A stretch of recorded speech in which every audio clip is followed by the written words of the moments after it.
ഭിന്നശേഷിക്കാരനെ മർദ്ദിച്ച സംഭവത്തിൽ ഇരുവിഭാഗങ്ങൾക്കുമെതിരെ case. ഭിന്നശേഷിക്കാരനായ ജിബിനെതിരെ POCSO case പ്രകാരമാണ് നടപടി.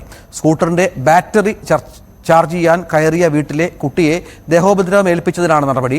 മാനസിക വൈകല്യമുള്ളയാളെ ആക്രമിച്ചതിന് ജിബിനെ മർദ്ദിച്ചവർക്കെതിരെയും കേസെടുത്തു. CV അനുമോദ് ചേരുന്നു. അനുമോദ്, ഈ സംഭവം കഴിഞ്ഞ ദിവസമാണ് ഉണ്ടായത് എന്നുള്ളതാണ്. മലപ്പുറം എടക്കരയിലാണ് ഈ ഭിന്നശേഷിക്കാരന് മർദ്ദനമേറ്റത് എന്നുള്ള വിവരമാണ് ഈ ഘട്ടത്തിൽ പുറത്തു വരുന്നത്. ഇയാൾ മറ്റൊരു പെൺകുട്ടിയെ ദേഹോപദ്രവം ഏൽപ്പിച്ചു എന്നാണ് മനസ്സിലാകുന്നത്. എന്താണ് അനുഭവം സംഭവിച്ചത്?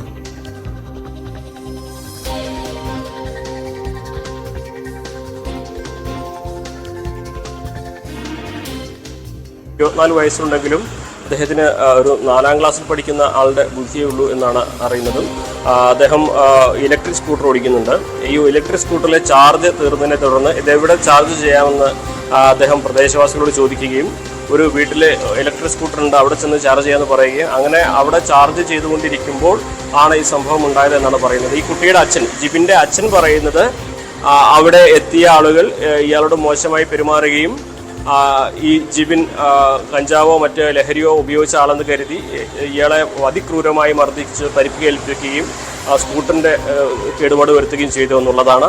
എന്നാൽ മറുവശത്ത് ഈ പരാതിക്ക് ഇടയായ സാഹചര്യത്തെക്കുറിച്ച് മറുവശം പറയുന്നത് സ്കൂട്ടറിന് ചാർജ് ചെയ്യാൻ അനുവദിച്ചു, പക്ഷേ അതിനിടെ ജനലിലൂടെ അവിടെയുണ്ടായിരുന്ന ചെറിയ കുട്ടിയെ ഇയാൾ ഉപദ്രവിക്കാൻ ശ്രമിച്ചു. അതിനെ തുടർന്ന് ആളുകൾ എത്തി ചോദ്യം ചെയ്യുകയും മർദ്ദനവും ഉണ്ടായി എന്നുള്ളതാണ്.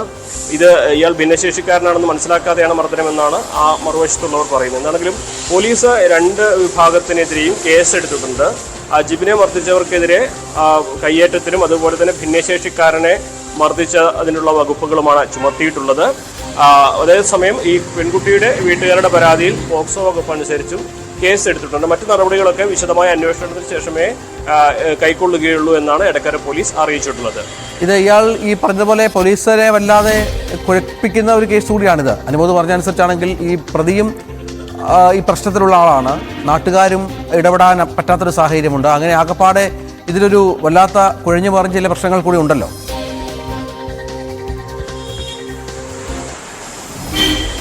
രഞ്ജിത്ത്, നമുക്ക് മനസ്സിലാക്കാൻ കഴിഞ്ഞ ഒരു കാര്യം, ഈ ജിബിൻ ഇത്തരത്തിൽ ഒരു ഭിന്നശേഷിക്കാരനാണെന്ന് മനസ്സിലാക്കാതെയാണ് പലരും മർദ്ദിച്ചിട്ടുള്ളത് എന്നാണ് പ്രാഥമികമായിട്ട് നമുക്ക് അന്വേഷണത്തിൽ മനസ്സിലായിട്ടുള്ളത്.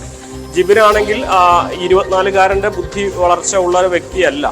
സ്വാഭാവികമായിട്ടും അത്തരത്തിൽ ഒരു കുട്ടിയെ ദുരുദ്ദേശപരമായിട്ട് പെരുമാറാനുള്ള അത്തരത്തിലുള്ളൊരു നടപടി ഉണ്ടാകാനും സാധ്യത കുറവാണ്.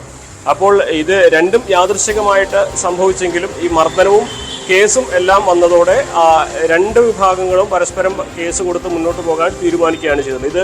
ഈ 2 കേസുകളും പോലീസിൻ്റെ ഇപ്പോൾ ആദ്യ ഘട്ടത്തിലാണുള്ളത്. ഇതിൽ വിശദമായ അന്വേഷണം നടത്തിയ ശേഷമേ അറസ്റ്റോ മറ്റു നടപടികളോ ഉണ്ടാവുകയുള്ളൂ.